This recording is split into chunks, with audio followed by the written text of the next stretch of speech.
최무연 아버님이 그때 그분이었어요?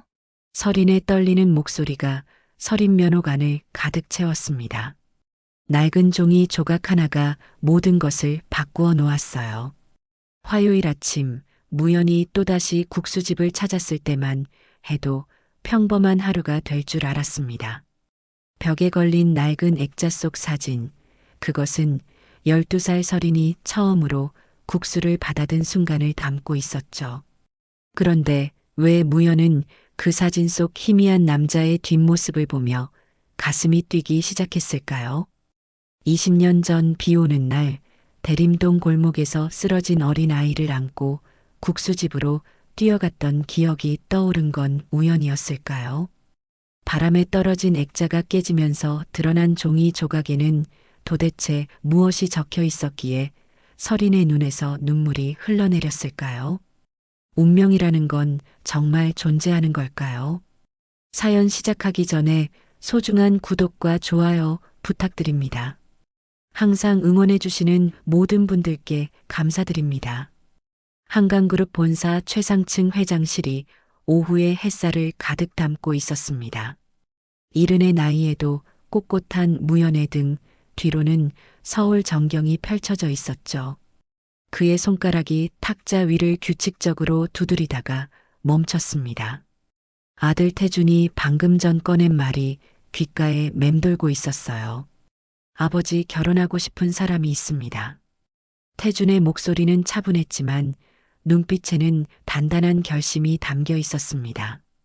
37의 나이 이미 그룹 부사장으로서 냉철한 판단력을 보여온 아들이 처음으로 자신의 개인적인 바람을 입에 올린 순간이었죠.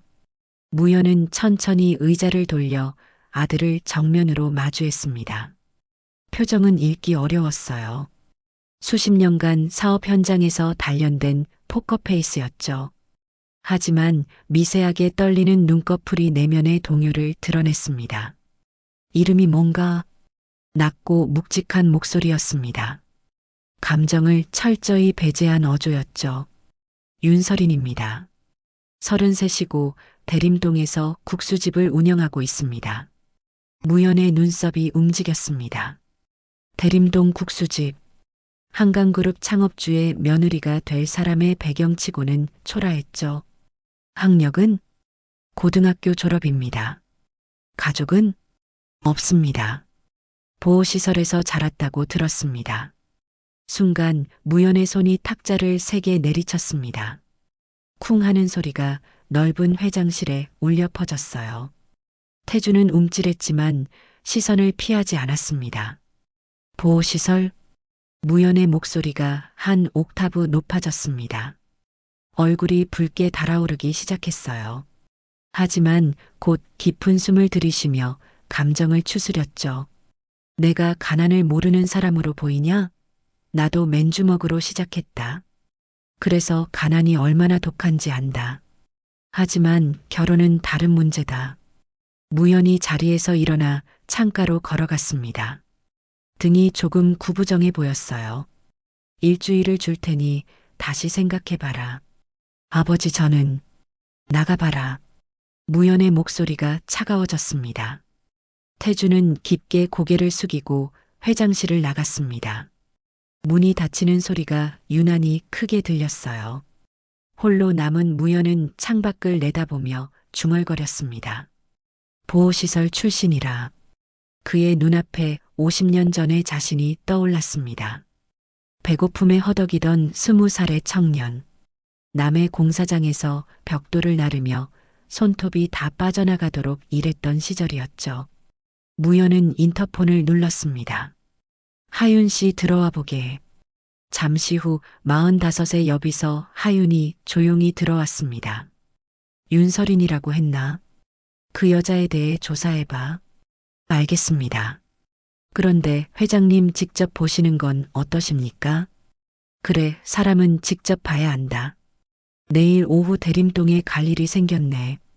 평범한 차림을 준비해둬. 하윤의 입가에 희미한 미소가 스쳤습니다. 한강그룹 회장이 아닌 평범한 노인으로 변신할 준비를 하는 것이죠. 회장실에 다시 정적이 흘렀습니다. 무연은 탁자 위에 놓인 태준의 사진을 바라봤어요. 그 옆에는 죽은 아내의 사진도 있었습니다. 아내는 늘 말했죠. 사랑이 가장 중요하다고, 돈보다 사람이 먼저라고. 하지만 무연은 알고 있었습니다. 세상이 그렇게 순수하지 않다는 것을. 한 번의 잘못된 선택이 모든 것을 무너뜨릴 수 있었어요. 그는 주머니에서 낡은 지갑을 꺼냈습니다. 그 안에는 오래된 버스표가 한 장 들어 있었어요. 50년 전 서울로 올라오던 날 샀던 표였죠. 윤설인. 무연히 그 이름을 다시 한번 입에 올렸습니다. 내일 그 여자를 직접 만나게 되겠죠. 다음 날 오후 2시 무연은 거울 앞에 섰습니다. 낡은 회색 점퍼를 입은 자신의 모습이 낯설었어요. 털모자까지 눌렀으니 그저 동네 어르신처럼 보였죠. 하윤이 준비해둔 변장은 완벽했습니다. 대림동으로 향하는 버스 안에서 무연은 창밖을 바라봤습니다. 강남의 빌딩 숲과는 전혀 다른 풍경이었죠. 낡은 간판들, 오래된 건물들. 그의 젊은 시절이 떠오르는 풍경이었습니다. 서린면옥은 큰 길에서 조금 들어간 골목 안에 있었습니다. 간판은 소박했어요. 평일 오후인데도 가게 앞에는 줄이 서 있었습니다. 무연은 줄 끝에 서서 기다렸어요. 가게 안으로 들어가자 깔끔한 내부가 눈에 들어왔습니다. 벽에는 오래된 국수틀과 빛바랜 액자가 걸려 있었어요. 어서 오세요, 어르신. 혼자 오셨어요? 밝은 목소리가 들렸습니다. 설인이었어요. 33이라는 나이보다 어려 보였습니다. 단정한 머리, 깨끗한 앞치마, 따뜻한 미소. 무연은 그 미소를 뚫어지게 바라봤어요. 내 혼자 왔소. 무연이 일부러 무뚝뚝하게 대답했습니다. 설이는 개의치 않고 창가 자리로 안내했어요. 이쪽으로 앉으세요. 뭐 드실래요? 잔치국수 한 그릇. 주방에서 탁탁탁 반죽 치대는 소리가 들려왔습니다. 기계가 아닌 손으로 직접 반죽하는 모양이었죠. 요즘 시대에 숯하면을 고집한다니. 잠시 후 설인이 김이 모락모락 나는 국수를 들고 왔습니다. 면발이 쫄깃했고 국물은 깊은 맛이 났어요. MSG를 쓰지 않은 깨끗한 맛이었죠. 그때 무연의 주머니에서 버스카드가 떨어졌습니다. 설인이 먼저 다가왔어요. 어르신 이거 떨어뜨리셨어요. 그녀의 손에 있는 화상 자국이 무연의 눈에 들어왔습니다. 오래된 상처였어요. 버스카드 없으면 돌아가기 힘드시죠? 조심히 넣어두세요. 설인이 웃으며 말했습니다. 무연은 그녀를 바라봤어요. 다른 손님들에게도 똑같이 친절했습니다. 너무나 자연스러웠죠. 무연은 속으로 중얼거렸습니다. 친절 뒤에 무언가 있다. 분명히 있을 거야. 옆 테이블의 할머니가 말을 걸었습니다. 여기 처음이신가 봐요? 설인이가 하는 국수는 정말 맛있거든. 저 아이 보호시설에서 자랐다는데 잘 크니 기특하죠. 할머니의 말투에는 진심이 담겨 있었습니다. 무연은 계산대로 갔어요. 6,000원이에요. 설인이 웃으며 계산했습니다. 가까이서 보니 피곤한 기색이 역력했어요. 다크서클이 짙었고 손은 거칠었죠. 가게를 나오기 전 무연은 벽에 액자를 다시 봤습니다. 사진이 낡아서 잘 보이지 않았어요. 액자 밑에는 작은 글씨가 적혀 있었습니다. 인연은 끊어지지 않는다. 집으로 돌아온 무연은 서재에 앉았습니다. 하윤이 들어와 물었어요. 어떠셨습니까? 모르겠네. 너무 완벽해서 오히려 의심스러워. 무연은 창밖을 바라보며 생각에 잠겼어요. 설인의 미소가 자꾸 떠올랐습니다. 그 미소 뒤에 숨겨진 진실은 무엇일까? 사흘 뒤 무연은 다시 설인면옥을 찾았습니다. 점심시간이라 가게가 붐볐어요. 무연은 겨우 한 자리를 찾아 앉았습니다. 그때 가게 문이 열리며 젊은 남자가 들어왔어요. 서른 정도로 보이는 그는 스마트폰을 들고 있었습니다. 목에는 마이크가 달려 있었죠. 여러분 안녕하세요. 맛집 헌터 차도영입니다. 오늘은 화제가 되고 있다는 대림동의 국수집에 와봤어요. 도영이 카메라를 향해 말하는 소리가 가게 안에 울려 퍼졌습니다. 손님들이 불편한 기색을 보였어요. 설인이 도영에게 다가갔습니다. 어서 오세요. 몇 분이세요? 혼자요. 여기가 설인 면옥 맞죠? 주인이 미인이라고 소문이 자자하던데. 도영이 카메라를 설인에게 향했습니다. 설인은 당황했지만 차분하게 대답했어요. 촬영은 다른 손님들께 불편을 드릴 수 있어서요. 걱정 마세요. 금방 끝날 거예요. 역시 맛집은 주인 얼굴부터 다르다니까요. 설인의 표정이 굳어졌습니다. 하지만 정중한 태도를 유지했어요. 도영은 가운데 테이블에 앉아 계속 카메라에 대고 떠들어댔습니다. 6,000원이라 과연 맛은 어떨까요? 이런 감성파리 가게들은 맛이 별로인 경우가 많거든요. 무연의 눈이 날카로워졌습니다. 일부러 시비를 걸어 조회수를 올리려는 수법이었죠. 잠시 후 설인이 국수를 가져왔습니다. 도영은 한 입 먹더니 인상을 찌푸렸어요. 좀 짜네요. 양도 적은 것 같은데요? 이게 6,000원이라고요? 목소리가 점점 커졌습니다. 손님들이 웅성거리기 시작했어요. 설인이 다가왔습니다. 얼굴은 차분했지만 손은 미세하게 떨리고 있었어요. 죄송합니다. 입맛에 맞지 않으셨나요? 다시 만들어 드릴게요. 그게 문제가 아니라요. 예쁜 얼굴로 손님들 현혹시키고 카메라는 계속 돌아가고 있었습니다. 실시간 댓글들이 올라왔어요. 연기하는 가게네. 감성팔이 맞는 듯. 설인의 얼굴이 붉어졌습니다. 하지만 목소리는 떨리지 않았어요. 정말 죄송합니다. 환불해 드릴게요. 할머니 한 분이 일어섰어요. 젊은 사람이 뭐 하는 거야? 멀쩡한 음식 가지고 시비를 걸어? 할머니는 가만 계세요. 정당한 리뷰예요. 분위기가 험악해졌습니다. 설인은 손을 들어 사람들을 진정시켰어요. 괜찮습니다. 제가 해결할게요.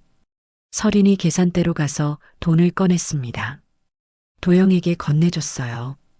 환불해드립니다. 도영은 카메라를 향해 말했습니다. 여러분 보셨죠? 이게 요즘 화제가 된다는 가게의 실체입니다. 무연은 조용히 설인을 지켜봤습니다. 설인이 이 상황을 어떻게 처리하는지 보고 싶었어요. 설인은 깊게 숨을 들이쉬었습니다. 그리고 도영을 똑바로 쳐다봤어요. 손님의 의견 잘 들었습니다. 앞으로 더 노력하겠습니다. 담담한 목소리였습니다. 화를 내지도 울지도 않았어요. 도영은 시시하다는 표정으로 가게를 나갔습니다. 가게 안이 조용해졌습니다. 아주머니가 설인에게 다가왔어요. 괜찮아요? 네, 괜찮습니다. 설인이 웃으며 대답했습니다. 하지만 그 미소는 억지로 만든 것이었어요. 설인은 주방으로 들어갔습니다. 탁탁탁 반죽 치는 소리가 들려왔어요. 평소보다 빠른 리듬이었습니다. 무연은 국수를 먹으며 생각했습니다. 설인의 대응은 완벽했어요. 너무 완벽해서 오히려 이상할 정도였죠. 저 나이에 저런 상황을 그렇게 침착하게 넘길 수 있다니. 무연은 속으로 중얼거렸습니다. 노련하다. 너무 노련해. 저게 정말 진심일까? 계산을 하러 갔을 때 설인의 손이 여전히 떨리고 있었습니다. 티를 내지 않으려 애쓰는 게 보였어요. 6,000원입니다. 음식 맛있게 먹었소. 설인이 놀란 듯 고개를 들었습니다. 진짜 미소를 지었어요. 감사합니다. 무연은 가게를 나오며 생각했습니다. 처음엔 가난한 여자가 아들의 재산을 노리는 거라고 생각했어요. 하지만 직접 만나본 설인은 달랐습니다. 가난하지만 당당했고 어려움 앞에서도 품위를 잃지 않았어요. 하지만 의문은 남았습니다. 저 침착함은 어디서 온 걸까? 정말 아들과 진심으로 사랑하는 사이일까? 무연은 더 지켜봐야겠다고 생각했습니다. 이틀 후 오후 3시 무연은 네 번째로 서린면옥을 찾았습니다. 창가 자리에 앉아 잔치국수를 주문했어요. 오늘은 나이든 손님들이 많았습니다. 그 중에서도 82살의 이만호 할아버지가 눈에 띄었어요. 서린과 만호 할아버지는 특별한 사이인 듯 했습니다. 서린은 할아버지를 세심하게 챙겼고 할아버지도 서린을 친손녀처럼 대했어요.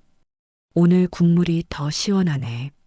만호 할아버지가 국수를 들어 올리며 말했습니다. 할아버지가 좋아하시는 멸치를 더 넣었어요. 서린이 환하게 웃으며 대답했어요. 허허, 우리 서린이는 내 입맛을 잘 알아. 할아버지의 얼굴에 주름진 미소가 번졌습니다. 무연은 그 모습을 지켜봤어요. 그런데 갑자기 할아버지의 손에서 젓가락이 떨어졌습니다. 탁! 작은 소리에 모두의 시선이 향했어요. 만호 할아버지가 가슴을 움켜쥐고 있었습니다. 얼굴이 창백해지더니 식은땀이 맺히기 시작했어요. 할아버지가 신음하며 의자에서 미끄러져 쓰러졌습니다. 할아버지, 서린이 주방에서 뛰어나왔습니다. 손에 들던 그릇이 바닥에 떨어져 깨졌지만 신경 쓰지 않았어요. 할아버지 곁에 무릎을 꿇었습니다. 할아버지, 정신 차리세요. 제 목소리 들리세요? 서린의 목소리는 침착했습니다. 즉시 휴대폰을 꺼내 119를 눌렀어요. 여기 대림동 서린면옥입니다. 80대 남성이 쓰러졌어요. 의식이 없고 호흡이 미약합니다. 전화를 끊자마자 서린은 할아버지의 맥박을 확인했습니다. 경동맥에 손가락을 대고 10초를 세었어요. 자리 좀 비켜주세요. 공간이 필요해요. 서린이 주변 사람들에게 말했습니다. 사람들이 뒤로 물러났어요. 서린은 할아버지를 똑바로 눕히고 고개를 뒤로 젖혔습니다. 무연은 놀란 눈으로 지켜봤습니다. 서린의 움직임은 전문가처럼 능숙했어요. 서린은 할아버지의 가슴 한가운데에 손을 올리고 체중을 실어 압박하기 시작했습니다. 하나, 둘, 셋, 넷. 30번을 센 후 할아버지의 코를 막고 입에 공기를 불어넣었어요. 2번, 그리고 다시 가슴 압박을 시작했습니다. 서린의 이마에 땀이 맺혔습니다. 팔에 힘이 들어가면서 소매가 거쳐 올라갔어요. 무연은 서린의 손목에 있는 화상 자국을 봤습니다. 꽤 심한 화상이었어요. 하지만 서린은 신경 쓸 겨를이 없었습니다. 누구 AED 어디 있는지 아세요? 저기 편의점에 있을 거예요. 가져다 주실 수 있을까요? 젊은 남자가 뛰어나갔습니다. 서린은 계속 심폐소생술을 이어갔어요. 할아버지, 포기하지 마세요. 조금만 버티세요. 서린의 목소리에 간절함이 묻어났습니다. 무연은 서린의 눈에 눈물이 맺히는 걸 봤어요. 잠시 후 AED가 도착했습니다. 서린은 능숙하게 패드를 할아버지 가슴에 부착했어요. 모두 물러나 주세요. 기계에서 음성이 나왔습니다. 전기 충격이 필요합니다. 서린이 버튼을 눌렀습니다. 할아버지의 몸이 튀어 올랐다가 떨어졌어요. 서린은 즉시 다시 가슴 압박을 시작했습니다.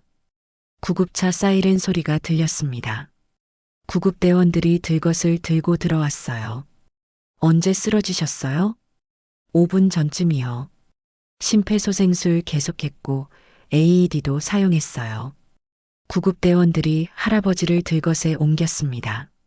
보호자 되세요? 아니요, 하지만 제가 연락드릴게요. 같이 가도 될까요? 가게는 어떻게 하실 건데요? 서린은 망설이지 않았어요. 가게는 닫으면 되죠. 사람이 먼저예요. 한 손님이 불평했습니다. 우리는 어떻게 해요? 죄송합니다. 다음에 무료로 드릴게요. 서린은 앞치마를 벗고 구급차에 올라탔습니다. 무연은 끝까지 지켜봤어요. 서린의 손목에 있던 화상 자국이 눈에 밟혔습니다. 다음 날 무연은 병원을 찾았습니다.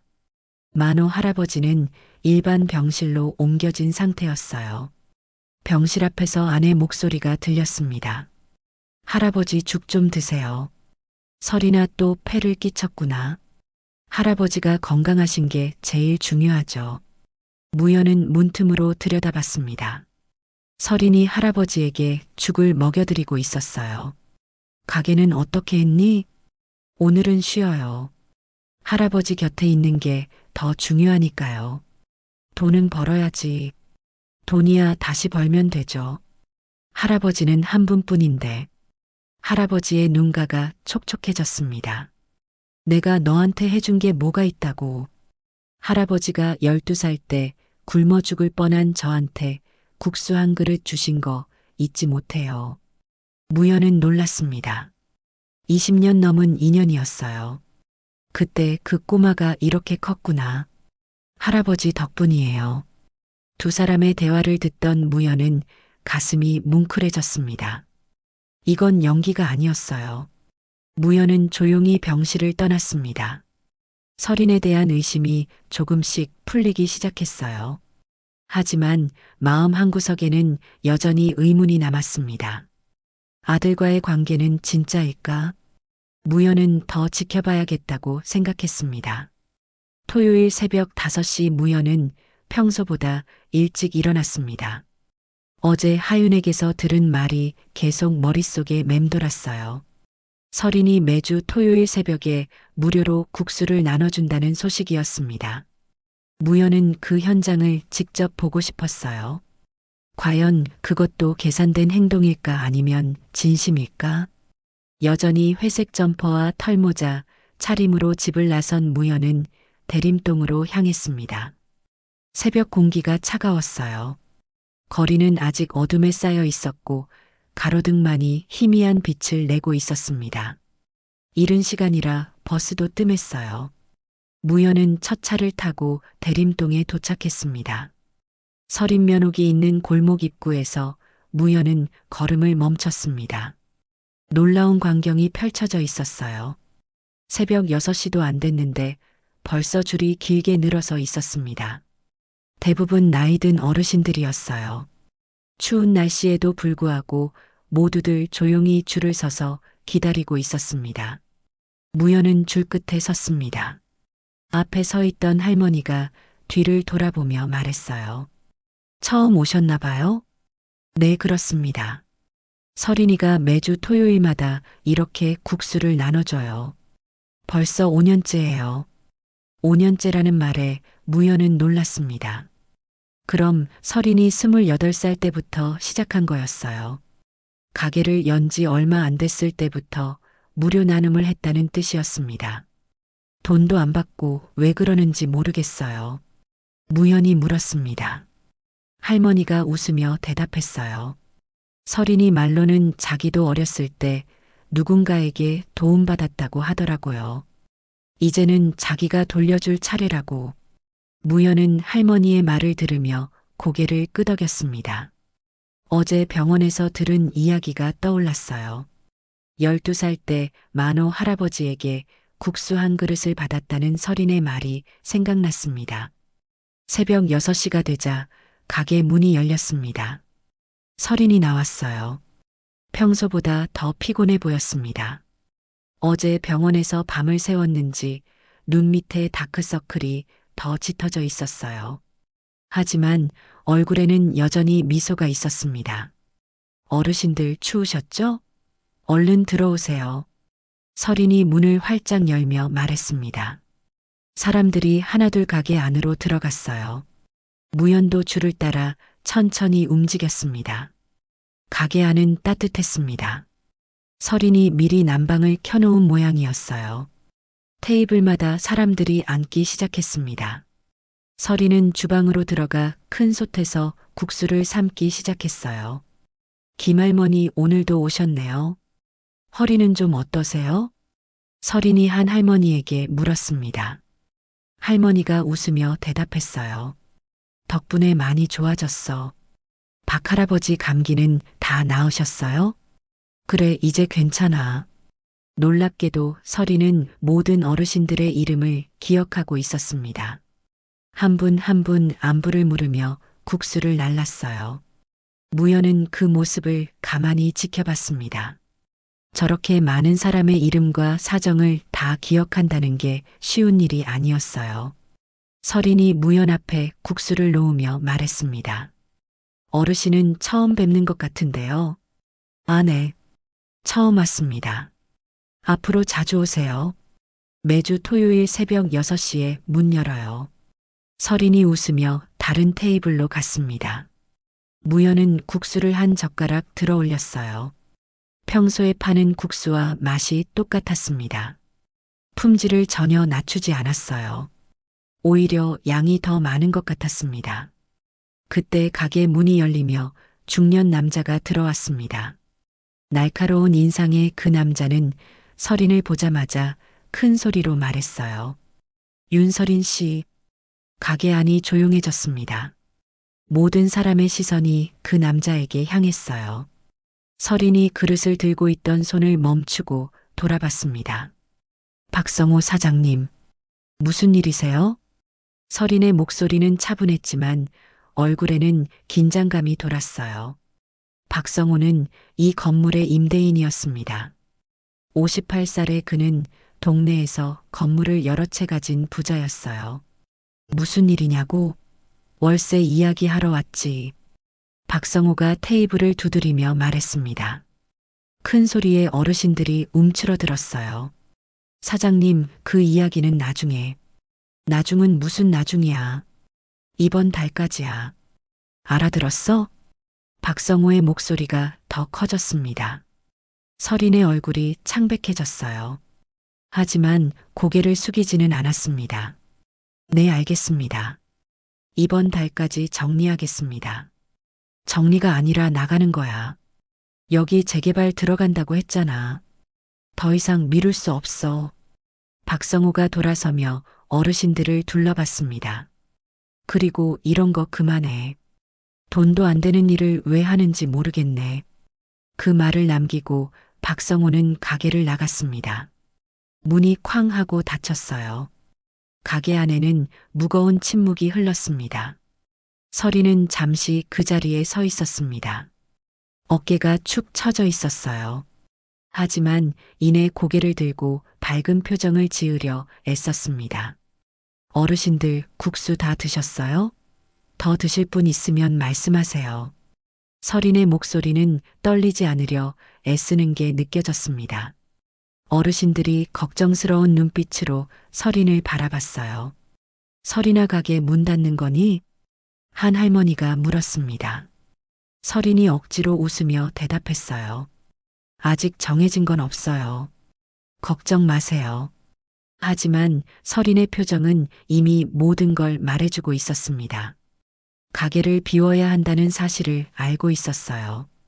그런데도 무료 나눔을 계속하고 있었던 겁니다. 설인은 주방으로 들어갔습니다. 작은 수첩을 꺼내 무언가를 적기 시작했어요. 무연은 그 모습을 유심히 봤습니다. 아마도 재료비를 계산하는 것 같았어요. 가게를 닫아야 하는 상황에서도 무료 나눔에 쓸 재료비를 먼저 계산하고 있었습니다. 갑자기 바람이 세게 불었습니다. 열려있던 창문으로 찬바람이 들어왔어요. 그 바람에 벽에 걸려있던 액자 하나가 흔들리더니 바닥으로 떨어졌습니다. 탁! 액자가 떨어지는 소리에 모두가 놀라 그쪽을 봤습니다. 설인이 급하게 달려와 액자를 주었어요. 다치신 분 없으세요? 설인이 주변을 확인하며 물었습니다. 다행히 아무도 다치지 않았어요. 설인은 액자를 들어 올렸습니다.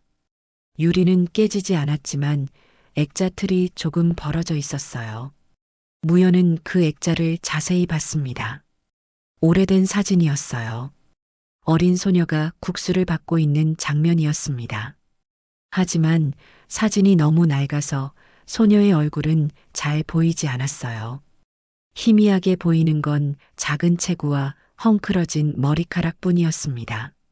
누구지? 무연히 속으로 중얼거렸습니다. 왜 저런 사진을 액자에 넣어 걸어놨을까? 그리고 저 소녀는 누구일까? 혹시 설인 본인일까? 하지만 확실하지 않았어요. 사진이 너무 흐릿해서 알아볼 수가 없었습니다. 설이는 액자를 조심스럽게 다시 벽에 걸었습니다. 그리고는 사진을 한참 바라봤어요. 눈빛에 그리움 같은 게 스쳐 지나갔습니다. 마치 오래된 기억을 떠올리는 것 같았어요. 설이나 저 사진은 뭐니? 한 할머니가 물었습니다. 설인이 돌아보며 대답했어요. 오래된 사진이에요. 소중한 기억이 담긴. 그 이상은 설명하지 않았습니다. 설이는 다시 주방으로 돌아갔어요. 무연은 계속 그 액자를 바라봤습니다. 액자 밑에 작게 적힌 글씨가 보였어요. 인연은 끊어지지 않는다. 그 문구가 무엇을 의미하는지 알 수 없었습니다. 하지만 설인에게는 중요한 의미가 있는 것 같았어요. 시간이 흘러 새벽 나눔이 끝났습니다. 어르신들이 하나둘 일어나기 시작했어요. 설이나 고마워. 다음 주에도 올게. 몸 좀 챙겨. 너무 무리하지 말고. 어르신들이 설인에게 인사를 하며 나갔습니다. 설이는 모두에게 밝게 인사했어요. 하지만 무연은 알 수 있었습니다. 그 미소 뒤에 숨겨진 걱정과 불안을, 가게를 잃게 될지도 모른다는 두려움을. 마지막으로 나가던 무연은 계산대에 10,000원을 놓았습니다. 아니에요, 어르신. 토요일은 무료예요. 설인이 돈을 돌려주려 했지만 무연은 고개를 저었습니다. 재료비에 보탰어요. 그 말을 남기고 무연은 가게를 나왔습니다. 밖에서 뒤를 돌아보니 설인이 홀로 가게를 정리하고 있었어요. 작은 등이 유난히 쓸쓸해 보였습니다. 무연은 걸으며 생각했습니다. 설인은 자신이 어려운 상황인데도 남을 도왔어요. 가게를 잃을 위기에도 무료 나눔을 멈추지 않았습니다. 그게 과연 계산된 행동일까요? 아니면 정말 순수한 마음에서 나온 행동일까요? 그리고 그 액자 속 사진. 어린 소녀가 국수를 받는 장면. 그것이 무엇을 의미하는지 궁금했습니다. 설인의 과거와 관련이 있을 것 같았어요. 어쩌면 설인이 지금 하는 일의 이유가 그 사진 속에 있을지도 모른다는 생각이 들었습니다. 집으로 돌아온 무연은 서재에 앉아 깊은 생각에 빠졌습니다. 설인에 대한 의심이 점점 사라지고 있었어요. 대신 연민과 안타까움이 자리 잡기 시작했습니다. 어쩌면 자신이 설인을 완전히 오해하고 있었던 건 아닐까. 하지만 아직 확신할 수는 없었습니다. 아들과의 관계가 진짜인지 확인해야 했어요. 그리고 설인의 과거도 더 알아봐야 했습니다. 그 액자 속 사진의 정체도 밝혀야 했고요. 무연은 결심했습니다. 더 깊이 알아보기로.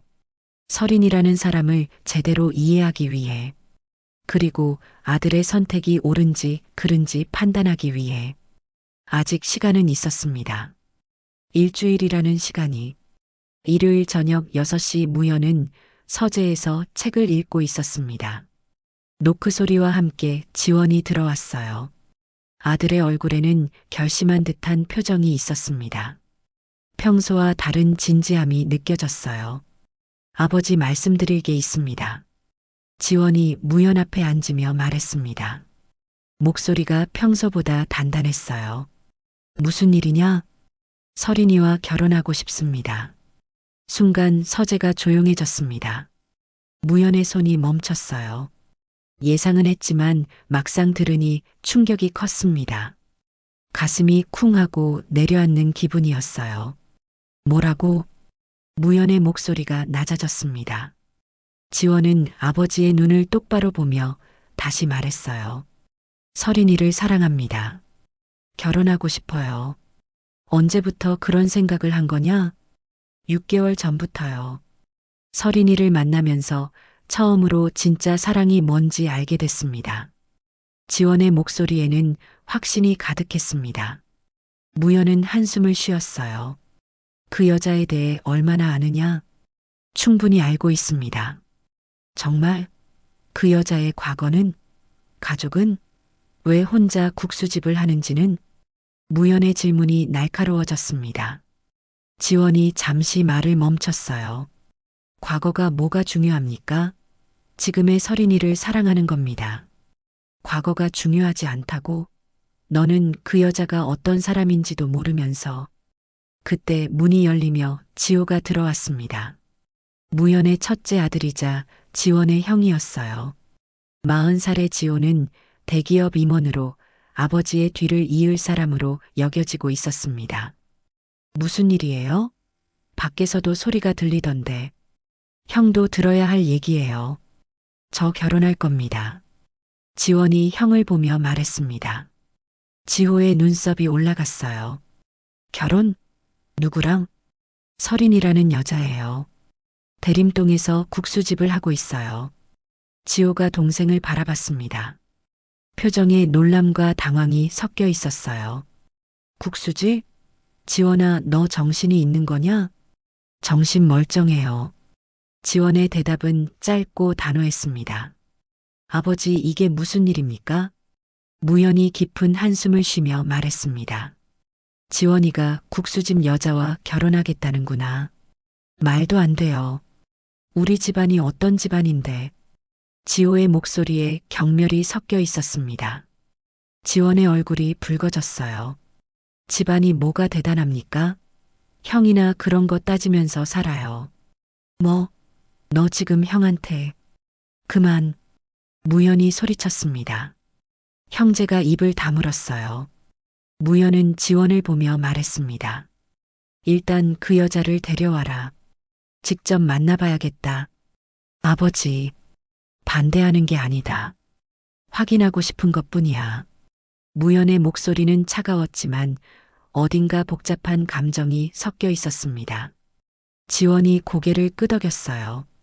알겠습니다. 데려올게요. 지원이 서재를 나갔습니다. 문이 닫히자 지호가 아버지에게 다가왔어요. 아버지, 정말 허락하실 겁니까? 아직 모르겠다. 국수집 여자라니요. 지원이가 미친 겁니다. 분명 재산을 노리고 접근한 거예요. 지호의 말에 무연히 아들을 바라봤습니다. 눈빛이 복잡했어요. 너는 그 여자를 아느냐? 모릅니다. 하지만 국수집이라는 것만으로도. 겉만 보고 판단하지 마라. 무연의 말에 지호가 놀란 표정을 지었습니다. 아버지가 이런 말을 하다니 의외였어요. 내가 며칠 동안 그 여자를 관찰해 봤는데 단순하지 않더구나. 관찰이요? 지호가 놀라서 물었습니다. 국수집에 몇 번 가봤다. 그 여자는 특별했어. 무연은 서린이 만호 할아버지를 살리려고 심폐소생술하던 모습을 떠올렸습니다. 새벽마다 무료로 국수를 나눠주던 모습도, 가게를 잃을 위기에도 남을 돕던 모습도. 하지만 아직 확신할 수는 없다. 더 알아봐야 해. 제가 조사해 보겠습니다. 아니다. 내가 직접 하겠다. 무연의 결심은 단단했습니다. 지호야, 너는 지원이를 어떻게 생각하느냐? 갑작스러운 질문에 지호가 당황했습니다. 지원이는 너무 감정적입니다. 이상주의자예요. 현실을 모릅니다. 그래서 저런 여자한테 속는다고? 무연히 서랍에서 오래된 사진첩을 꺼냈습니다. 낡은 표지가 세월을 말해주고 있었어요. 어린 시절 사진들을 넘기다가 한 장에서 멈췄습니다. 8살 지원이 놀이공원에서 울고 있는 사진이었어요. 기억하느냐? 지원이가 회전목마 타고 싶어 했는데 너만 태우고 지원이는 못 태웠지. 무연의 목소리에 깊은 후회가 묻어났습니다. 그날 이후로 지원이는 나를 피하기 시작했어. 아버지가 언제부터 지원이 감정을 신경 쓰셨습니까? 지호의 눈에 섭섭함이 가득했어요. 아버지는 항상 저만 밀어주셨잖아요. 지원이는 늘 뒷전이었고, 무연은 대답하지 못했습니다. 사실이었으니까요. 자신이 두 아들을 다르게 대했다는 것을 알고 있었어요. 아버지, 이제라도 지원이 마음을 헤아려 주세요. 그 애도 아버지의 인정을 받고 싶어 합니다. 지호의 말에 무연은 가슴이 찔렸습니다. 첫째 아들이 동생을 이렇게 생각하고 있었다니. 그래서 확인하려는 거다. 그 여자가 정말 지원이에게 맞는 사람인지. 무연이 사진첩을 덮었습니다. 손끝이 미세하게 떨리고 있었어요. 너도 도와주겠니? 물론입니다. 그럼 너는 지원이를 지켜봐라. 혹시 모르니까.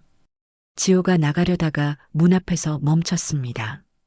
아버지 지원이를 위해서라도 신중하게 판단해 주세요. 그 말을 남기고 지호가 나갔습니다. 홀로 남은 무연은 깊은 생각에 빠졌습니다. 설인이라는 여자. 과연 믿을 수 있을까? 아들의 선택이 옳을까? 그때 휴대폰이 울렸습니다. 하윤이었어요. 회장님, 알아보신 거 있습니다. 뭔데? 윤설인 씨 부모님이 15년 전에 돌아가셨대요. 화재 사고였답니다. 무연의 눈이 커졌습니다. 화재 사고라니. 그래서 그 화상이. 네, 아마 그때 입은 상처인 것 같습니다. 하윤의 말에 무연은 설인의 손목에 있던 화상 자국을 떠올렸습니다. 15년 전이면 설인이 18살 때였어요. 꽃다운 나이에 부모를 잃고 몸에 상처까지 입었다니. 그리고 한 가지 더 있습니다. 말해봐. 설인 씨가 간호조무사 자격증이 있대요. 병원에서 3년 동안 일했다고. 그래서 심폐소생술을 그렇게 능숙하게 할 수 있었구나. 무연은 고개를 끄덕였습니다. 알았다. 계속 알아봐. 전화를 끊고 무연은 창밖을 바라봤습니다. 어둠이 내려앉고 있었어요.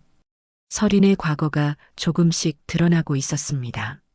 하지만 아직 모르는 게 많았어요. 18살에 부모를 잃고 화상까지 입었다니. 그 후로 어떻게 살아왔을까? 왜 간호조무사를 그만두고 국수집을 시작했을까? 그리고 왜 하필 대림동이었을까? 모든 것이 수수께끼였습니다. 하지만 한 가지는 분명했어요. 설인은 단순한 사람이 아니었습니다. 아픔과 상처를 가진 사람이었어요. 그리고 그럼에도 불구하고 다른 사람을 돕는 삶을 살고 있었습니다. 무연은 결심했습니다. 내일 다시 국수집에 가야겠다고. 이번에는 설인과 직접 대화를 나눠봐야겠다고. 그래야 진실을 알 수 있을 테니까요. 아들의 미래가 달린 일이니 신중해야 했습니다. 월요일 오후 2시 무연은 다시 설인 면옥을 찾았습니다. 이번에는 변장을 하지 않았어요. 검은색 정장을 입고 당당하게 들어갔습니다. 설인은 계산대에서 장부를 정리하고 있었어요. 무연이 들어오자 고개를 들었습니다. 며칠 전 회색 점퍼를 입고 왔던 노인이 아니라 품이 있는 중년 남자가 서 있었으니 놀란 표정을 지었어요. 어서 오세요. 잔치국수 하나 주세요. 무연이 창가 자리에 앉으며 말했습니다. 설인이 주방으로 들어갔어요. 잠시 후 설인이 국수를 가져왔습니다. 그릇을 놓으면서 무연과 눈이 마주쳤어요. 설인의 눈동자가 흔들렸습니다. 혹시 전에 오신 적 있으세요? 네, 몇 번 왔었습니다. 회색 점퍼를 입고요. 설인의 눈이 커졌습니다. 아, 그때 그 어르신. 제 이름은 최무연입니다. 지원이 아버지예요. 순간 설인의 얼굴이 하얗게 변했습니다. 손에 들고 있던 쟁반이 떨렸어요. 아버님이셨군요. 설인의 목소리가 작아졌습니다. 앉으세요. 이야기를 좀 하고 싶습니다. 설인이 망설이다가 무연 맞은편에 앉았습니다. 두 손을 무릎 위에 가지런히 모았어요. 지원이가 당신과 결혼하고 싶다고 했습니다. 무연이 단도직입적으로 말했습니다. 저도 지원 씨를 사랑합니다. 설인이 고개를 들어 무연을 바라봤습니다. 떨리는 목소리였지만 눈빛은 확고했어요. 우리 집안이 어떤 집안인지 아십니까? 알고 있습니다. 지원 씨가 재벌가 아들이라는 것도요. 저와는 너무 다른 세계의 사람이라는 것도. 그런데도 결혼하겠다는 겁니까? 네. 설인의 대답은 짧지만 단호했습니다. 당신에 대해 조사를 좀 했습니다. 설인의 눈빛이 흔들렸습니다. 부모님이 15년 전 화재 사고로 돌아가셨더군요. 설인의 표정이 어두워졌습니다. 네, 제가 18살 때였어요. 그때 화상을 입으신 거군요. 무연히 설인의 손목을 바라봤습니다. 설인이 무의식적으로 소매를 내렸어요. 부모님을 구하려다가 하지만 실패했어요. 설인의 목소리가 떨렸습니다. 눈가에 눈물이 맺혔어요. 간호조무사로 일하셨다면서요? 네, 병원에서 3년 동안 일했어요. 사람을 살리고 싶었거든요. 그런데 왜 그만두셨습니까? 돈이 없어서 치료받지 못하는 사람들을 너무 많이 봤거든요. 그래서 국수집을요? 네, 적어도 배고픈 사람은 도울 수 있으니까요. 설인의 눈빛이 맑았습니다. 무연은 며칠 동안 봐온 설인의 모습을 떠올렸어요. 이만호 할아버지와는 어떤 사이입니까? 은인이세요. 제가 12살 때 굶어 죽을 뻔했을 때 국수를 주셨어요.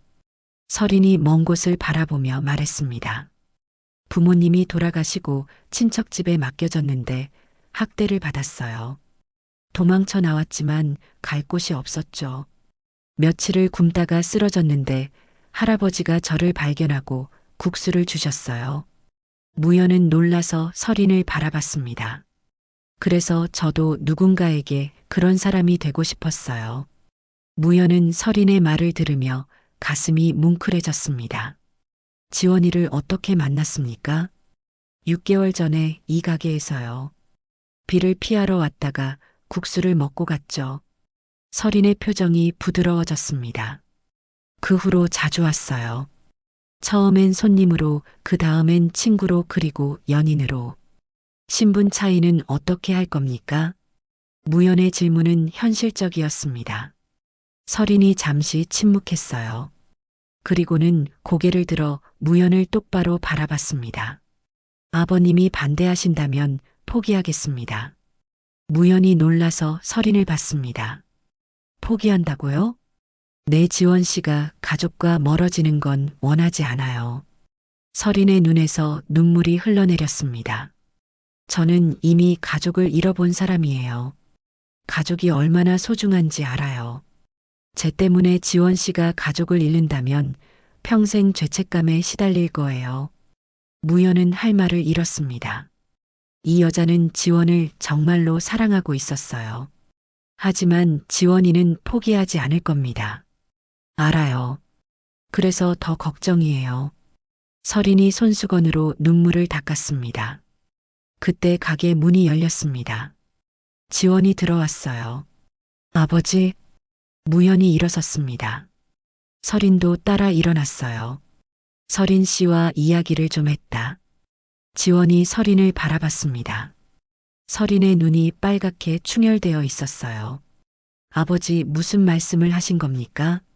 중요한 이야기를 했다. 그리고 무연이 말을 멈췄습니다. 설인과 지원을 번갈아 봤어요. 일주일을 더 지켜보겠다. 그 후에 결정하겠다. 지원과 설인이 놀란 표정을 지었습니다. 반대하지 않는다는 뜻이었으니까요.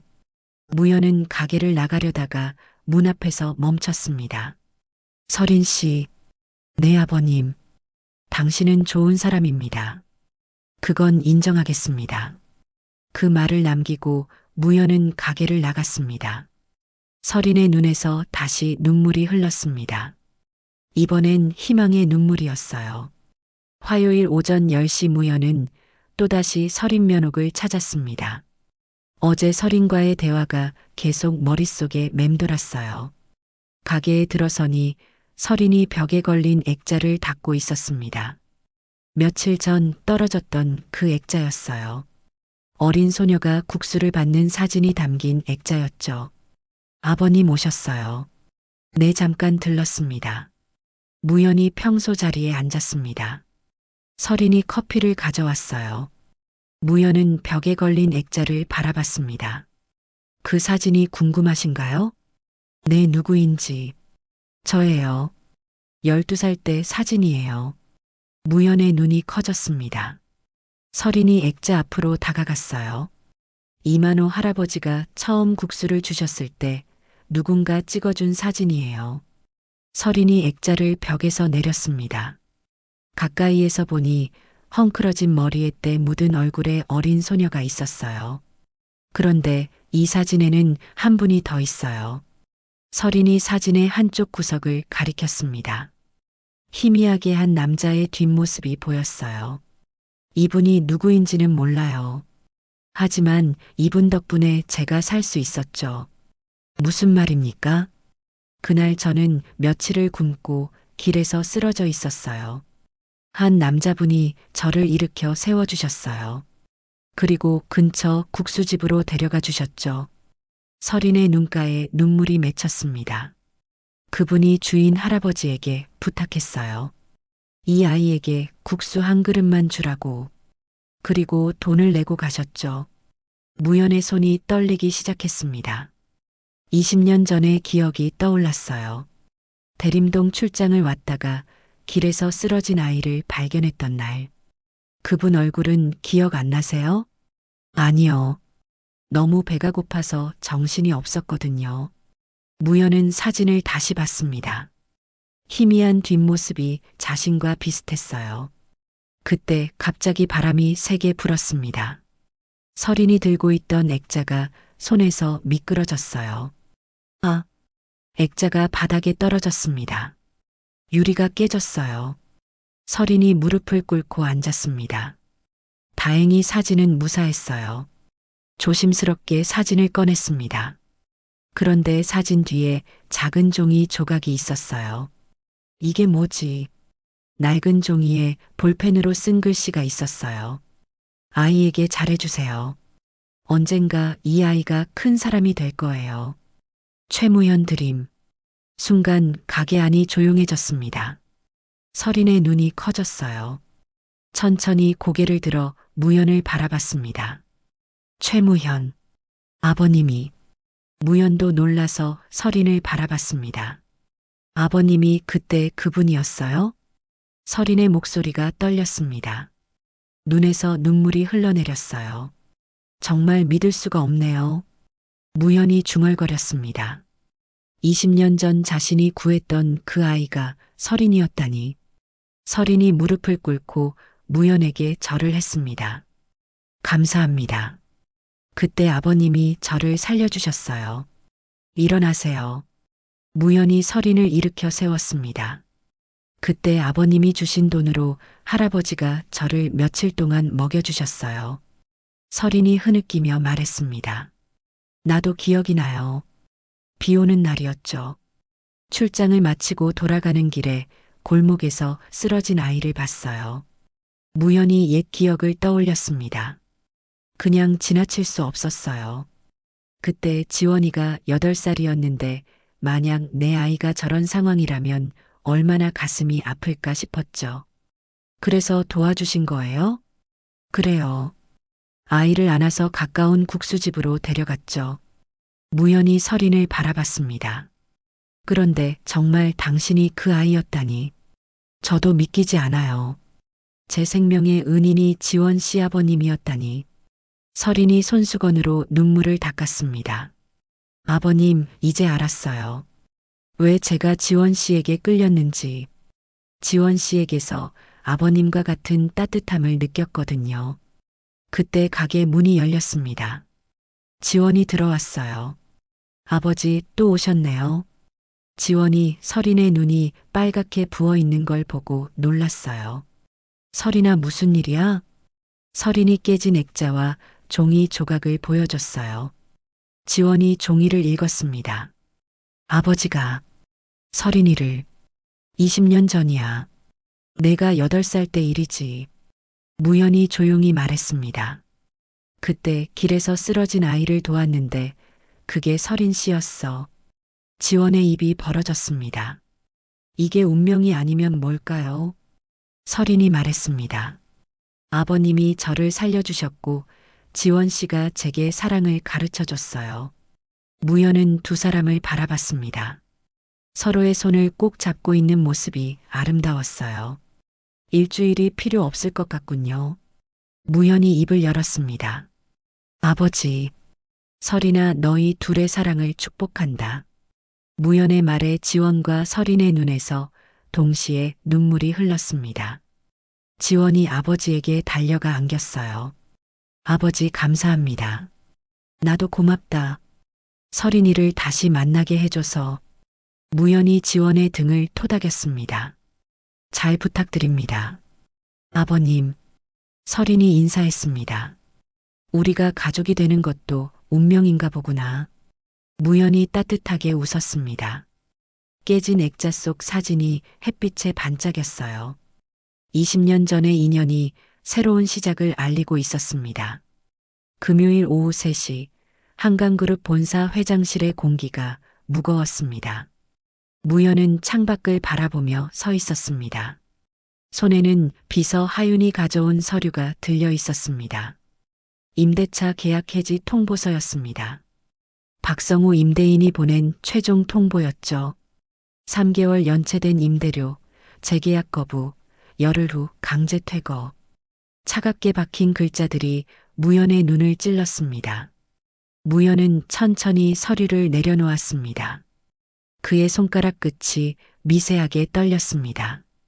하윤이 조심스럽게 입을 열었습니다. 회장님, 이 건에 대해 저희가 개입하시겠습니까? 무연은 대답하지 않았습니다. 그저 창밖의 서울 시내를 내려다볼 뿐이었습니다. 빌딩 숲 너머 어딘가에 설인의 작은 국수집이 있었습니다. 그 좁은 가게에서 설인은 지금도 국수를 삶고 있을 것입니다. 손님들에게 미소를 지으며 면을 뽑으며 하루하루를 버티고 있을 것입니다. 그때 회장실 문이 거칠게 열렸습니다. 태준이었습니다. 그의 얼굴은 창백했고 눈빛은 간절했습니다. 아버지, 태준의 목소리가 떨렸습니다. 무연은 천천히 고개를 돌렸습니다. 아들의 얼굴을 마주했습니다. 태준은 숨을 크게 들이마시고 말을 이었습니다. 설인 씨 가게 임대 문제 아시죠? 알고 있다.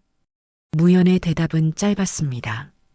태준은 한 걸음 다가섰습니다. 저 사람을 도와주세요. 제가 할 수 있는 일이 없습니다. 제 돈으로는, 제 능력으로는. 태준의 말이 끊어졌습니다. 그의 주먹이 굳게 쥐어져 있었습니다. 무연은 아들의 모습을 조용히 바라봤습니다. 37년을 키워온 아들. 그 아들이 지금 한 사람을 위해 아버지 앞에서 고개를 숙이고 있었습니다. 도와달라고? 무연이 천천히 물었습니다. 태준은 고개를 끄덕였습니다. 네, 부탁드립니다. 무연은 책상으로 돌아가 앉았습니다. 손가락으로 책상을 두드렸습니다. 규칙적인 소리가 실내에 울렸습니다. 태준은 그 자리에 서서 아버지를 바라봤습니다. 침묵이 길게 흘렀습니다. 태준아. 무연이 입을 열었습니다. 목소리는 낮고 무겁였습니다. 돈으로 해결할 수 있는 일이 아니다. 하지만 그 사람은 도움을 원하지 않는다. 스스로 살아가려 한다. 그걸 내가 모르나? 태준은 말문이 막혔습니다. 무연의 말이 맞았습니다. 설이는 지금껏 누구의 도움도 받지 않으려 했습니다. 혼자 버티고, 혼자 일어서고, 혼자 걸어왔습니다. 그럼 그냥 보고만 계시겠습니까? 태준의 목소리가 높아졌습니다. 감정이 실렸습니다. 저 사람이 쓰러지는 걸 그냥 지켜보시겠다는 겁니까? 태준아.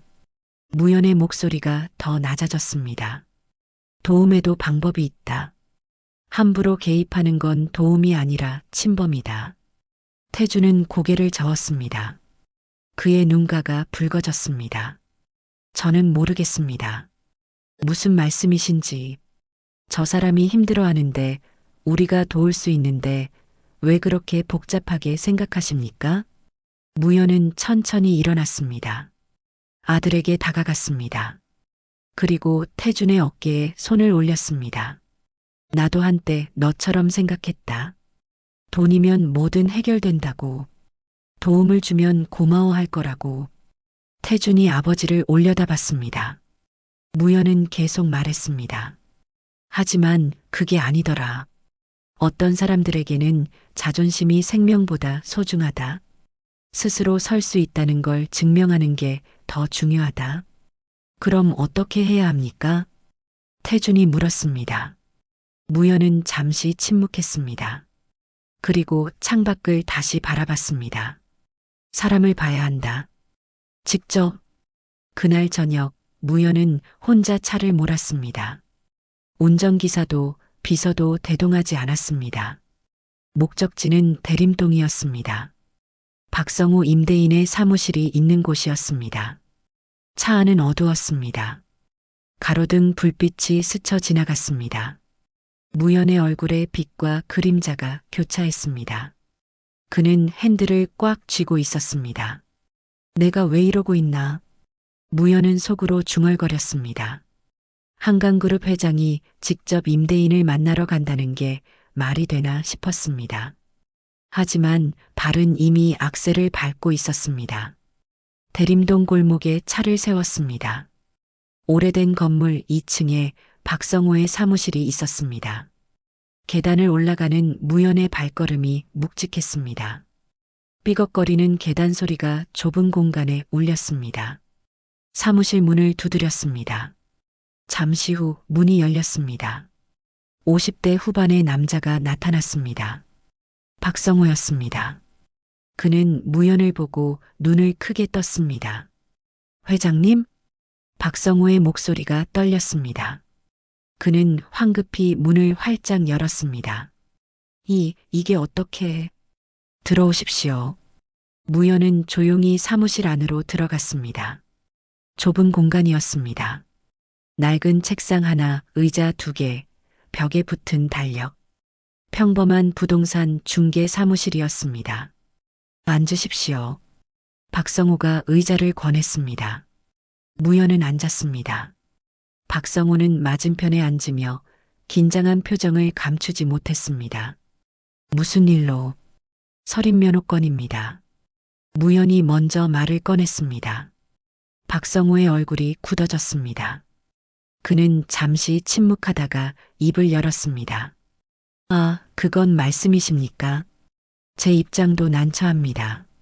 3개월째 월세가 밀려서요. 알고 있습니다. 무연은 차분히 대답했습니다. 박성호는 손을 비볐습니다. 저도 먹고 살아야 하지 않습니까? 그 건물에서 나오는 수입으로 제 가족이 생활합니다. 그것도 이해합니다. 무연의 대답이 계속 차분했습니다. 박성호는 당황했습니다. 한강그룹 회장이 찾아왔으면 으름장을 놓거나 협박을 할 줄 알았습니다. 하지만 무연은 그저 조용히 앉아서 듣고만 있었습니다. 그럼 무슨 말씀을 하시려고? 제안이 있습니다. 무연이 말했습니다. 그는 가방에서 서류 한 장을 꺼냈습니다. 천천히 책상 위에 놓았습니다. 이 지역 일대 재개발 계획서입니다. 박성호의 눈이 서류로 향했습니다. 무연은 계속 말했습니다.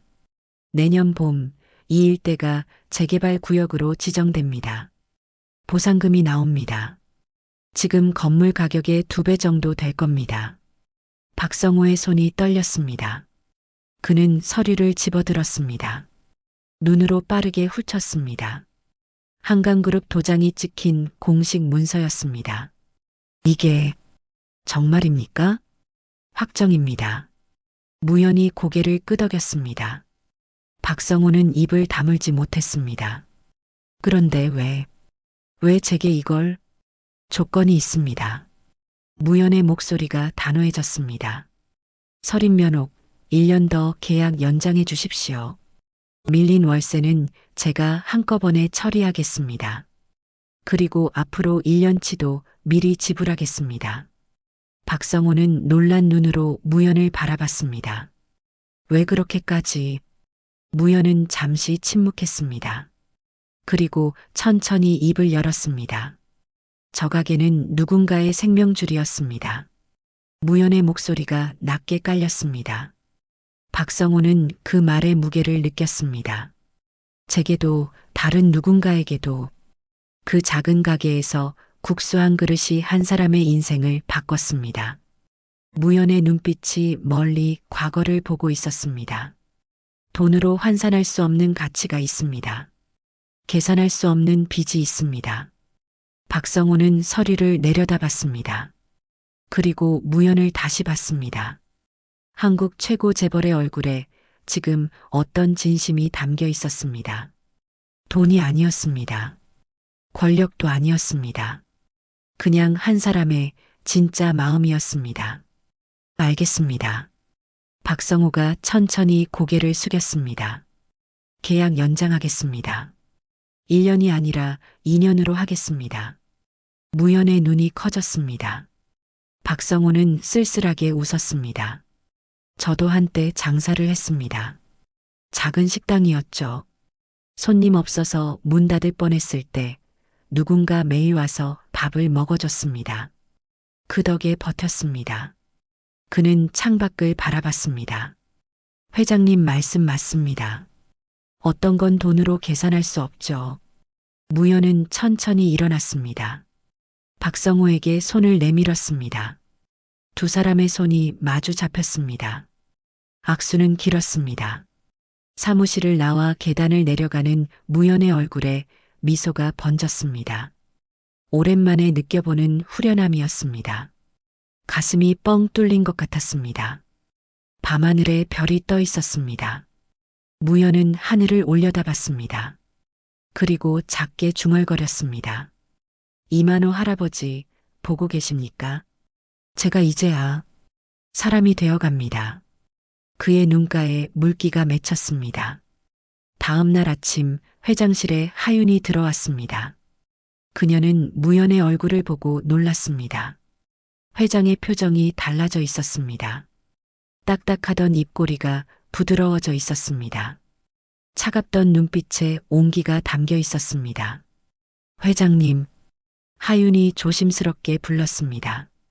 무연은 고개를 들었습니다. 임대 문제 해결됐습니다. 알고 있습니다. 하윤이 말했습니다. 그녀는 이미 박성호로부터 연락을 받았습니다. 계약 연장, 월세 처리, 모든 게 정리됐다는 보고였습니다. 어떻게 하셨습니까? 하윤이 물었습니다. 무연은 미소 지었습니다. 사람을 만났습니다. 간단한 대답이었습니다. 하윤은 더 묻지 않았습니다. 대신 조용히 말했습니다. 회장님, 드디어 사람이 되셨군요. 무연은 하윤을 바라봤습니다. 그녀의 눈에 작은 미소가 담겨 있었습니다. 무연은 천천히 고개를 끄덕였습니다. 늦었습니다. 너무 늦었어요. 아닙니다. 지금이라도 다행입니다. 하윤이 고개를 숙였습니다. 무연은 창밖을 바라봤습니다. 저 멀리 대림동 쪽을 향해 서린 씨, 당신은 제게 가르쳐 줬습니다. 사람이 어떻게 살아야 하는지를. 무연의 마음속으로 말이 흘렀습니다. 이제 제 차례입니다. 당신 같은 사람을 지키는 것. 그게 제가 할 일입니다. 햇살이 회장실로 쏟아져 들어왔습니다. 무연의 얼굴을 비췄습니다. 그의 표정은 평온했습니다. 70평생 처음 느껴보는 진짜 평온이었습니다. 2025년 3월 15일 토요일 오후 2시 대림동 서린면옥 앞은 평소와 달리 붐볐습니다. 동네 사람들이 하나둘 모여들기 시작했고 어디서 소식을 들었는지 기자들까지 카메라를 들고 나타났습니다. 심지어 몇 달 전 서린을 공경에 빠뜨렸던 유튜버 차도영까지 휴대폰을 들고 라이브 방송을 시작했죠. 서린은 가게 안에서 면을 뽑다가 밖에 소란스러운 분위기를 감지했습니다. 손에 든 면 반죽을 내려놓고 창문 너머를 바라보니 검은 승용차 한 대가 천천히 다가오고 있었어요. 그녀의 심장이 빠르게 뛰기 시작했습니다. 무슨 일이 일어나려는 걸까요? 차에서 먼저 내린 사람은 태준이었습니다. 그는 평소와 달리 정장을 차려입고 있었는데 표정이 어딘가 긴장되어 보였어요. 그리고 뒤이어 내린 사람을 보고 서리는 숨이 멎는 듯 했습니다. 한강그룹 회장 강무현. 언론에서만 봤던 그 위험 있는 모습 그대로였죠. 무현은 차에서 내리자마자 주변을 둘러봤습니다. 좁은 골목, 오래된 건물들, 그리고 작은 국수집. 그의 눈에는 복잡한 감정이 스쳐 지나갔어요. 어쩌면 자신의 젊은 시절이 떠올랐을지도 모릅니다. 가난했지만 희망을 품고 살았던 그 시절 말이죠. 가게 문 앞에 선 무현은 잠시 멈춰 섰습니다. 유리문에 비친 자신의 모습을 바라보며 깊은 숨을 들이쉬었어요. 70년 인생에서 이렇게 떨리는 순간이 또 있었을까요? 그는 천천히 문을 밀고 들어갔습니다. 서리는 앞치마를 두른 채 가게 한가운데 서 있었습니다. 손에는 아직도 밀가루가 묻어 있었고 이마에는 땀방울이 맺혀 있었죠. 그녀의 눈이 무현과 마주쳤을 때 공기가 얼어붙은 듯 했습니다. 무현은 서린을 향해 한 걸음, 또 한 걸음 다가갔습니다. 그의 구두 소리가 작은 가게 안에 울려 퍼졌어요. 태주는 아버지 뒤에 서서 숨을 죽이고 있었고 밖에서 지켜보던 사람들도 숨소리조차 내지 않았습니다. 서린 앞에 선 무현은 그녀를 천천히 위에서 아래로 훑어봤습니다. 단정하게 묶은 머리, 깨끗한 앞치마, 그리고 거칠어진 손. 화려함은 없었지만 성실함이 묻어나는 모습이었죠. 무현의 입가에 작은 미소가 번졌습니다. 아주 희미했지만 분명한 미소였어요.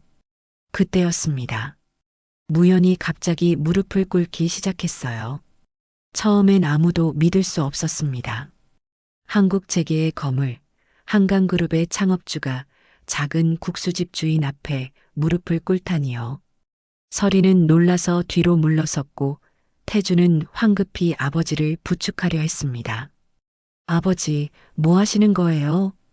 태준의 목소리가 떨렸습니다. 하지만 무현은 아들의 손을 뿌리치고 계속해서 무릎을 굽혔어요. 그의 무릎이 차가운 바닥에 닿는 순간 가게 안은 물론 밖에서 지켜보던 모든 사람이 숨을 멈췄습니다. 무현의 무릎이 완전히 바닥에 닿았을 때 그는 고개를 들어 서린을 바라봤습니다. 그의 눈에는 눈물이 맺혀 있었어요. 70평생 한 번도 남 앞에서 눈물을 보인 적 없던 그였지만 이 순간만큼은 감정을 숨기지 않았습니다. 윤서린 씨, 무현의 목소리가 떨렸습니다. 평소에 위험 있는 목소리가 아니었어요. 한 아버지의, 한 인간의 진솔한 목소리였죠. 저는 지난 몇 개월 동안 당신을 지켜봤습니다. 처음엔 의심했고 불신했어요. 우리 아들과 어울리지 않는다고 생각했죠. 서리는 대답하지 못했습니다. 그저 떨리는 손으로 입을 가릴 뿐이었어요. 눈에서는 이미 눈물이 흐르고 있었습니다. 무현이 계속했습니다. 하지만 저는 틀렸습니다. 당신은 제가 평생 잊고 살았던 것들을 지키고 있었어요. 사람에 대한 믿음, 나눔의 가치, 그리고 진정한 선의 말입니다. 무현은 잠시 말을 멈추고 깊은 숨을 들이쉬었습니다. 그의 어깨가 미세하게 떨리고 있었어요. 70년 세월의 무게가 한꺼번에 느껴지는 듯 했습니다. 저도 한때는 가난했습니다. 배고픔이 무엇인지, 추위가 무엇인지 알았어요. 하지만 성공하면서 그 모든 걸 잊었습니다. 아니, 잊으려 했죠. 가난은 부끄러운 것이라고, 지워야 할 과거라고 생각했으니까요. 밖에서 지켜보던 사람들 중 몇몇이 고개를 끄덕였습니다. 그들도 비슷한 경험이 있었던 거죠. 가난을 극복하고 나면 그 시절을 부정하고 싶어지는 마음, 누구나 한 번쯤은 가져봤을 겁니다. 그런데 당신은 달랐어요. 어려운 환경에서 자랐지만 그것을 부끄러워하지 않았습니다. 오히려 그 경험을 바탕으로 다른 사람들을 도왔죠. 매주 토요일 새벽 무료 국수를 나누는 당신을 봤습니다. 무연의 목소리가 점점 더 떨렸습니다. 감정을 억누르려 했지만 쉽지 않았어요.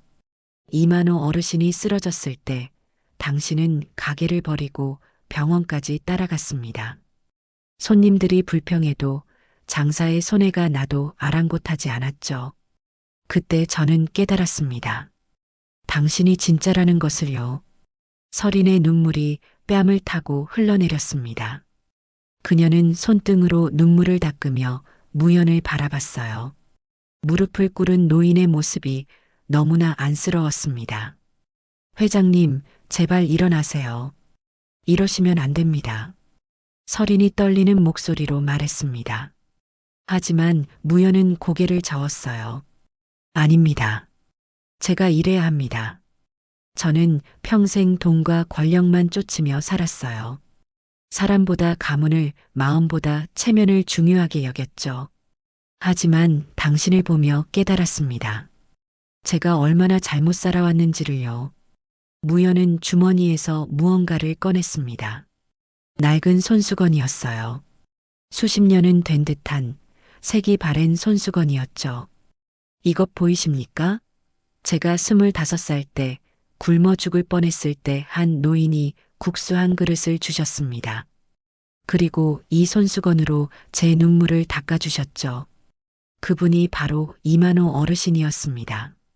모두가 놀랐습니다. 서린도, 태준도, 심지어 하윤까지도 이 사실을 몰랐던 거예요. 어르신은 그때 제게 말씀하셨습니다. 국수는 인연이다. 한번 맺은 인연은 끊지 말고 이어가라고요. 저는 그 말씀을 잊고 살았지만 당신은 지키고 있었습니다. 무연은 손수건을 가슴에 대고 말을 이었습니다. 그래서 제가 무릎을 꿇는 겁니다. 가문의 체면 때문이 아니라 한 인간으로서 당신께 용서를 구하기 위해서요. 그리고 무연은 잠시 숨을 고르고는 분명한 목소리로 말했습니다. 가문보다 사람이 먼저입니다. 내 아들을 부탁합니다. 그 순간 가게 안은 정적에 휩싸였습니다. 누구도 말을 하지 못했어요. 밖에서 라이브 방송을 하던 차도영도 말을 잃었고 기자들도 카메라를 내려놓았습니다. 서린은 더 이상 참을 수 없었습니다. 그녀는 무연 앞에 무릎을 꿇고 그의 손을 잡았어요. 회장님, 제가 뭐라고 이런 큰 절을 받겠습니까? 저는 그저 할 수 있는 일을 했을 뿐입니다. 어르신께서 저를 도와주신 것처럼 저도 누군가를 돕고 싶었을 뿐이에요. 서린의 목소리도 떨렸습니다. 그녀의 눈에서 흐르는 눈물이 무연의 손등에 떨어졌어요. 인연은 끊지 않는 거라고 하셨죠. 저도 그 말씀 지키겠습니다. 태준 씨와의 인연도 회장님과의 인연도 소중히 이어가겠습니다. 무연은 서린의 손을 꼭 잡았습니다. 거친 손과 주름진 손이 맞잡은 순간 두 사람 사이의 벽이 무너졌어요. 태준이 다가와 두 사람을 일으켜 세웠습니다. 그의 눈에도 눈물이 맺혀 있었죠. 아버지가 처음으로 자신의 선택을 인정해 준 것이 너무나 감격스러웠던 겁니다. 아버지, 고맙습니다. 태준의 말에 무연은 아들의 어깨를 두드렸습니다. 그리고 서린을 바라보며 미소 지었어요. 진심 어린 따뜻한 미소였습니다. 그때 가게 안에 있던 손님 한 명이 젓가락으로 면을 들어 올렸습니다. 마치 건배를 하듯 국수를 높이 들었죠. 그러자 다른 손님들도 하나둘 젓가락을 들었습니다. 밖에서 지켜보던 사람들도 박수를 치기 시작했어요. 하윤이 무연에게 다가와 속삭였습니다. 회장님, 드디어 사람이 되셨군요. 무연은 씁쓸하게 웃었습니다. 이제야 깨달았네. 너무 늦었지만 늦지 않으셨습니다. 이제 시작이잖아요. 서린이 앞치마로 눈물을 닦으며 말했습니다. 모두 국수 드시고 가세요. 오늘은 제가 한턱 낼게요. 사람들이 환호했습니다. 좁은 가게는 금세 손님들로 가득 찼어요. 무연도 평생 처음으로 작은 플라스틱 의자에 앉아 국수를 먹었습니다. 비싼 음식들보다 훨씬 맛있었어요. 아니, 맛이 아니라 마음이 담겨 있었기 때문이겠죠. 태준과 설이는 나란히 서서 손님들을 맞았습니다. 두 사람의 손은 자연스럽게 맞잡혀 있었어요. 무연은 그 모습을 보며 생각했습니다. 자신이 놓쳤던 것들이 이제야 제자리를 찾아가는 것 같다고요. 해가 기울어갈 무렵 무연은 자리에서 일어났습니다. 떠나기 전 그는 설인에게 다가가 말했어요. 며느리. 설인이 놀라서 무연을 바라봤습니다. 무연은 부드럽게 웃으며 말을 이었어요. 앞으로는 그렇게 부르겠소? 괜찮겠지? 설인은 눈물을 머금은 채 고개를 끄덕였습니다. 네, 아버님. 그 한마디에 무연의 눈가가 붉어졌습니다. 아버님, 얼마 만에 들어보는 말인지요. 태준이 어렸을 때 이후로는 처음이었을 겁니다. 무연이 가게를 나서려는 순간 설인이 불렀습니다. 아버님, 다음 주 토요일 새벽에도 오실 거죠? 무료 국수 나눔하는 날이에요. 무연은 돌아보며 대답했습니다. 그럼 꼭 오겠소. 이번엔 내가 국수를 끓이는 걸 도와도 되겠소? 물론이죠. 아버님이 도와주시면 큰 힘이 될 거예요. 무연은 만족스럽게 고개를 끄덕이고 차를 향해 걸어갔습니다. 그의 걸음걸이가 오늘따라 가벼워 보였어요. 마치 무거운 짐을 내려놓은 것처럼요. 차가 떠난 후에도 가게는 여전히 붐볐습니다. 동네 사람들이 하나둘 찾아와 축하 인사를 건넸고 설인과 태주는 감사 인사를 전했어요. 그날 밤 설인은 가게 문을 닫고 혼자 남았습니다. 벽에 걸린 액자를 바라봤어요. 어린 시절 자신이 국수를 받던 사진이었죠. 그때는 몰랐지만 그 국수 한 그릇이 오늘까지 이어질 인연의 시작이었던 겁니다. 설이는 액자를 어루만지며 중얼거렸습니다. 이만호 할아버지, 보고 계시죠? 할아버지가 주신 국수의 인연, 제가 잘 이어가고 있어요. 앞으로도 끊지 않고 계속 이어갈게요. 창밖에는 봄비가 내리기 시작했습니다. 차가운 겨울을 녹이고 따뜻한 봄을 부르는 단비였어요. 설이는 미소 지으며 내일을 준비하기 시작했습니다. 반죽을 치대고 면을 뽑을 준비를 하면서요. 국수는 인연입니다. 한 가닥 한 가닥이 모여 한 그릇을 이루듯 사람과 사람의 만남도 그렇게 이어지는 것이겠죠. 무연과 설인, 태준과 설인, 그리고 이만호 어르신까지 모든 인연이 국수처럼 길고 질기게 이어져 있었습니다. 그날 대림동의 작은 국수집에서 기적 같은 일이 일어났습니다. 돈과 권력이 아닌 사람의 마음이 승리한 날이었어요. 무릎 꿇은 것은 무연이었지만 일어선 것은 모두의 마음이었습니다.